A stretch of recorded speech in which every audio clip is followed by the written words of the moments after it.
संतोष देशमुख हत्या प्रकरणामध्ये आवादा कंपनीकडे खंडणी मागितल्याचा दिवशीचा सीसीटीव्ही व्हिडिओ समोर. आरोपी वाल्मिक कराड, सुदर्शन घुले, प्रत्येक घुलेसह कृष्णा आंधळे आणि विष्णू चाटे एकत्र, पोलीस अधिकारी देखील सोबत. सीसीटीव्हीतून आकासह सर्व आरोपींचा खंडणीशी संबंध असल्याचं स्पष्ट होत आहे. सोबत असलेले पोलीस निरीक्षक राजेश पाटील यांना देखील सहआरोपी करा, आमदार सुरेश धस यांची मागणी. विष्णू चाटेला जेलमध्ये पोलिसांकडून स्पेशल ट्रीटमेंट, चाटेसारख्या गुन्हेगाराला जेलचा चॉईस का, दमानी यांचा सवाल.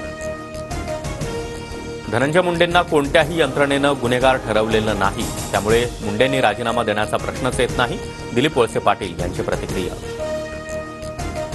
बीडमधील हत्या प्रकरणी वाल्मिक कराडला आज बीड कोर्टामध्ये हजर करणार. बीड हत्या प्रकरणामध्ये वाल्मिक कराडवर मकोका. संतोष देशमुख हत्या प्रकरणी पंढरपूरमध्ये आज जनआक्रोश मोर्चा, तर सांगलीमध्ये सकल मराठा समाजाकडून आज एक दिवसीय धरणं आंदोलन.